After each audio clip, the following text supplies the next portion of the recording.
ચાલો મિત્રો, તમે જોઈ રહ્યા છો આપણા તેજામલના બગીચામાં સરસ મજાના કેળના ફૂલ આવી રહ્યા છે, જે તમને હું બતાવી રહ્યો છું.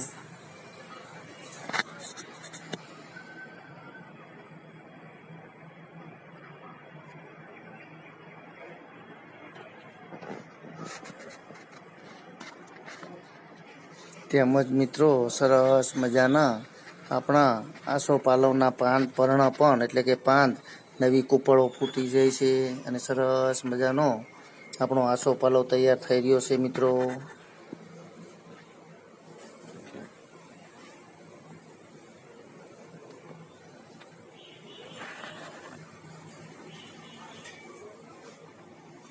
ચાલો મિત્રો, તો હવે આપણે રસોડાની અંદર જઈએ અને સરસ મજાની જે રેસીપી બનાવવાની છે હું તમને બતાવીશ મિત્રો.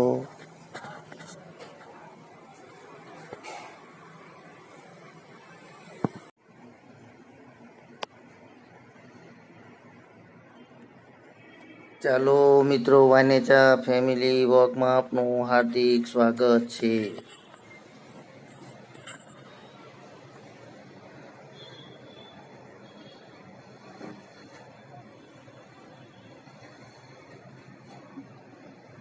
ચાલો મિત્રો, આજે આપણે સરસ મજાની રેસીપી લઈને આવ્યો છું, જેનું સરસ મજાનું શાક બનાવવાનું છે આપણે. તે હું તમને પૂરી રેસીપી બનાવી, જેનું નામ છે સરસ મજાના દેશી વાલનું શાક બનાવવાનું છે મિત્રો. તમે પણ કઠોળ ખાતા જશો. તો ચાલો મિત્રો, સરસ મજાનું આજે આપણે દેશી વાલનું શાક બનાવવાનું છે મિત્રો. ચાલો તમને તેનું થોડુંક મટીરિયલ બતાવી દઉં. તમે જોઈ રહ્યા છો સરસ મજાના આપણે દેશી વાલને 2 કે 3 કલાક પહેલાં પલાળીને રાખેલા છે મિત્રો, જે આપણે હવે સરસ રીતે તેને બાફવા માટે મૂકી દઈશું મિત્રો. તેમજ સરસ મજાના મરચાં, ટમેટાં, મીઠો લીમડો, કોથમીર અને લસણ લીધેલું છે મિત્રો. તો ચાલો હવે સૌપ્રથમ આપણે સરસ રીતે વાલને બાફીને તૈયાર કરી લઈએ. તમે પૂરેપૂરી રેસીપી જોઈજો મિત્રો, કારણ કે વાલનું શાક ખૂબ જ સ્વાદિષ્ટ બનતું હોય છે, ખાવાની પણ મજા આવે છે.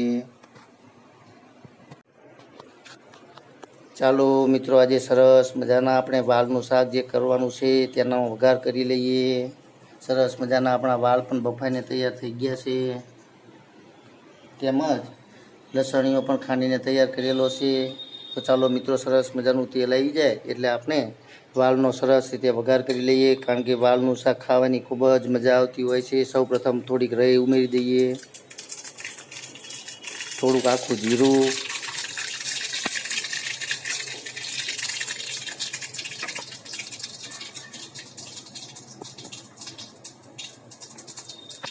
એક ચમચી વઘાણી,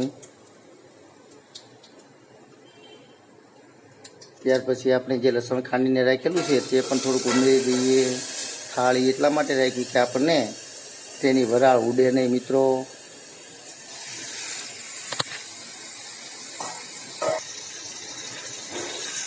ચાલો, લસણીઓ જે આપણે તૈયાર કરીને રાખેલો છે તે પણ ઉમેરી દઈએ. આદુ, મરચાં, લસણ વગેરે અંદર ઉમેરીને આપણે લસણીઓ તૈયાર કરેલો છે મિત્રો, તે પણ અંદર ઉમેરવાનો છે.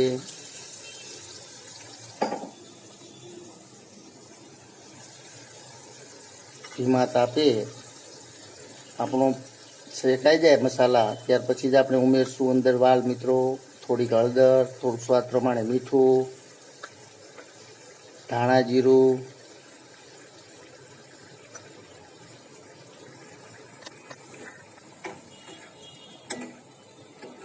સરસ મજાની ગ્રેવી પાકી જાય ત્યાર પછી જ આપણે જે વાલ બાફીને તૈયાર કરેલા છે તે ઉમેરી દઈએ મિત્રો.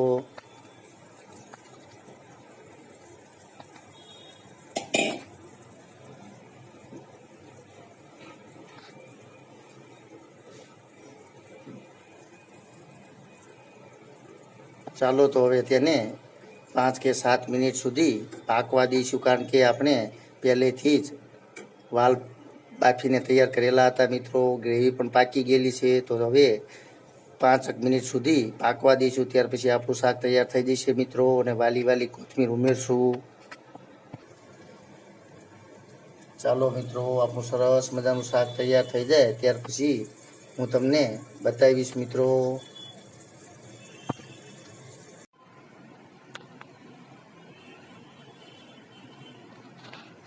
ચાલો મિત્રો, તમે જોઈ રહ્યા છો સરસ મજાનું આપણું વાલનું શાક તૈયાર થઈ ગયું છે.